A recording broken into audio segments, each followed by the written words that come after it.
The Millennials. Who are they? The Millennials are those born between 1982 and 1994. I am a boomer, but a parent of a millennial child who is 20 years old. The Millennials represent a far different generation than generations past, and as a boomer parent, I have followed a parenting style that has followed the characteristic traits of the millennial generation.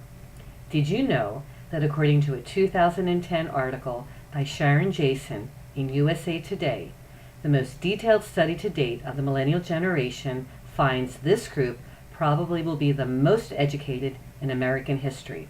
But the 50 million millennials also have the highest share who are unemployed or out of the workforce in almost 4 decades, according to the study by the Pew Research Center. Furthermore, Pew says millennials are confident, upbeat, and open to change. They're more ethnically and racially diverse than their elders and are also less religious. Although there is no one-size-fits-all description of the individuals within a generation, Pew says its findings show clear, distinctive traits for this group, particularly in certain areas. What are the characteristics of the millennial generation? Author, educator, game developer, and speaker in the fields of gaming and education, Mark Pransky's writings on this generation have become the accepted wisdom about millennials for many librarians and educators. Pransky coined the phrase the digital natives because they are native speakers of technology, fluent in the digital language of computers, video games, and the internet. This fact results from the context in which they were born and poses interesting challenges to the digital immigrants. The digital immigrants are all of us who were born when the computer was not yet personal, as cell phone did not exist, and the best information highway was a well-equipped library. The main tenets of his ideas are that millennials think and process information differently from their predecessors, that their brains have physically changed, and that they are parallel processors and multitask unlike people of previous generations. Pransky notes that these changes have taken place because millennials, the digital natives, have been using computers for most of their lives, unlike older people, digital immigrants, who started using computers later in life. These ideas, as evidenced by widespread use of the digital natives terminology, are often quoted in library and educational literature. Pransky and others also believe that the technological abilities of millennials are remarkable. Pransky notes that it is possible that kids could build their own computers to be used at school, and that all 21st century kids are programmers to some degree. The following are traits of the millennial generation. They possess technological sophistication as they are avid users of the latest Web 2.0 technologies such as blogs, podcasts, online video games, instant messaging, and social networks such as Facebook. They are sheltered, connected 24 hours, 7 days a week, community conscious, team-oriented, achieving, optimistic yet practical, enjoy strong connections with their parents, and technology and multitasking are a way of life. Next, you will be hearing from my field supervisor, Robin Lyken, who brings a wealth of over 30 years of experience in both the brick and mortar and college setting, as well as the online setting.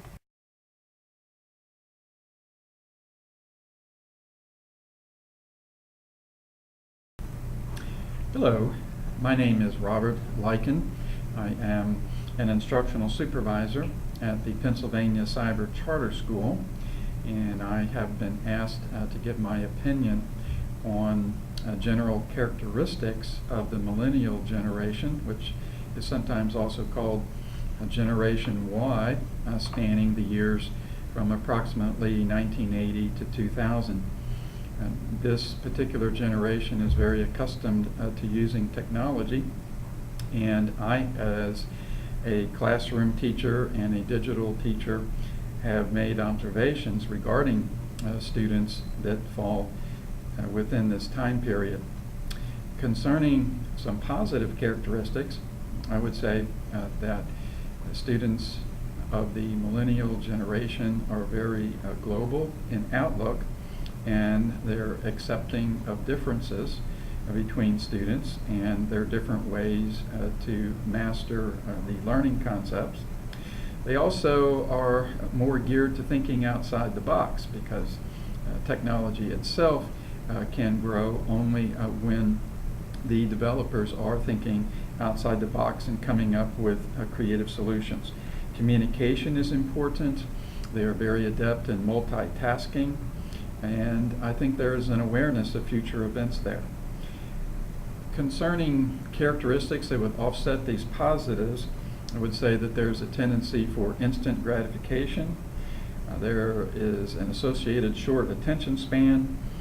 English composition skills are often lacking. Math and computation skills are often lacking.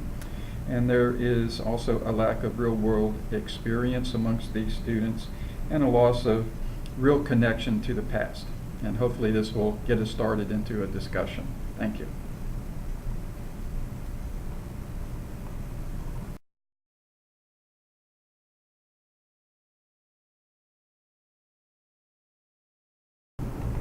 Good morning.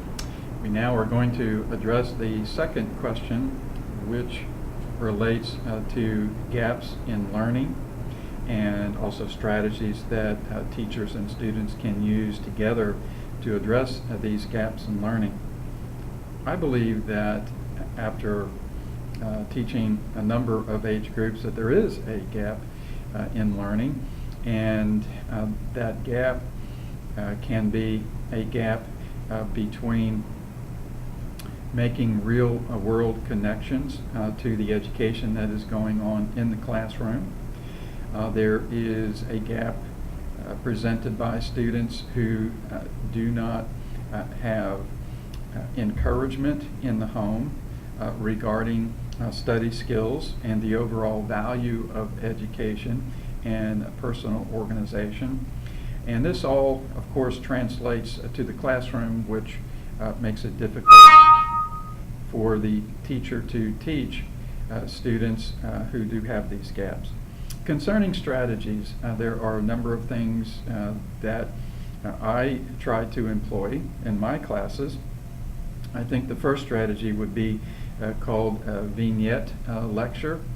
Lectures, I believe, should not be dispensed with. I believe that all students need adult supervision and guidance in the learning process, but there is a difference in how the lecture is done these days to capture the attention of students and fully engage them.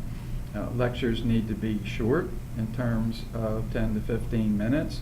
They need to be colorful, in other words, a variety of multimedia tools used by the teacher. They need to be interactive because students will always remain social beings, and a qualified teacher will be able to use that as an advantage in the classroom to encourage kids to love discovery and learning in general, and not as a distraction to learning.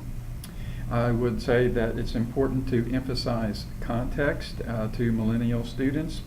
They not having as firm a grasp of living in the real world as past generations and relying more on visual technology, they often have difficulty in connecting the principles in the classroom to the principles that they're learning in the classroom. I would encourage discussion for socialization and polite and respectful interaction. I would encourage critical thinking, and this can be done in a number of ways. A very good way is to employ a case study like a student in law school would have to do, because you would combine a number of concepts which in turn would assess how far that student has come in their grasp of the material.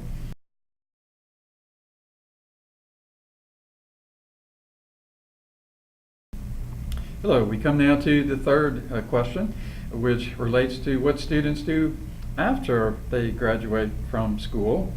And I can certainly weigh in on that because I work in an office setting for a cyber school in which the other professionals are working shoulder to shoulder with me, and it is a very hectic environment. It is an environment in which there is change going on literally every day. There are demands made on our time every day because there are new deadlines to meet. This is the reality not only of my office, but of the typical office of most companies in the United States. And students who are graduating from high school have no concept of what a real office is like in terms of the pressure that is put on an individual to perform. In my classes, I like to prepare students for the idea that they are working for themselves, in the sense that they are going to enter the work world very soon. And if you're in 6th grade, you have about 6 more years, and honestly, 6th grade students think that 6 years is a lot of time, but adults know that time goes very quickly. For students in high school, the time is just flying by, even though they don't think often in those terms. In order to prepare students for a typical office situation, or any situation in which they are going to be under pressure to meet deadlines, students need to be organized. And so I take time in my classes to find out whether an individual is able to create folders for his files, and able to name those files correctly, and able to find those files. This is Computer Science 101, but every student needs to be organized in this fashion. They also need to have a basic grasp of word processing, of spreadsheets, and database is a plus, because these are the common tools that are used not only in the office but also in college, and high school students use these, and even lower school students can take advantage of these. In our particular school, there is no paper. Everything is sent over the internet, so students need to get into the habit of backing up whatever they have created and being able to locate it in a place that they can upload and send to the teacher. The typical office is going to be a very competitive environment, and students need to understand that they must perform well on a pre-graduate level so that they can get used to the sense of competition. There must be skills that distinguish them from all of the other students or graduates who are going for the same job. And anything that a student can do to distinguish himself from other students is certainly going to benefit him in the work world. So I teach respect and cooperation along with that, but as an individual, a student needs to know that if he wants to succeed in any kind of career, then that success depends upon what he does before he graduates from high school. Thank you. After my interview with Robin Lycan, I definitely believe Robin offers much great insight regarding the millennial generation. He is not only a parent of millennial children, he also works with co-workers at PA Cyber who are also within this generation, as well as teaching them in the virtual classroom. I do agree with Robin that millennials offer some wonderful, wonderful assets, as they are great involving technology skills. Yet at the same time, there are areas that need improvement, and these are the basic educational skills, such as better understanding in the areas of written communication and mathematical computation. Our children have to remember that these skills are still important and valid, and employers will seek them out. I also agree that this generation has to work on understanding leadership skills, understanding the guidelines and parameters required for them in the workplace. Yet they do have such talent and creativity. It is exciting to see where this future generation will go. As the Partnership for 21st Century outlines the 4 C's, I believe these 4 C's are crucial for the development of the millennial learner, and will make employers very happy to have millennials with these skills. And those skills are communication, collaboration, critical thinking, and of course, creativity. My goals in teaching millennials are as follows. Number 1, I want to ensure community and collaborative learning involving diverse and situated experiences with knowledge distributed both across a community and a context, as well as within the individual. Number 2, I want to ensure a balance among experiential learning, guided mentoring, and collective reflection and expression. Number 3, I want to design learning experiences that are personalized to the individual's needs and preferences, where technology enhances learning styles and where critical analysis and synthesized information is learned, and always that the learner seeks out new information and, of course, maintains creativity and innovation.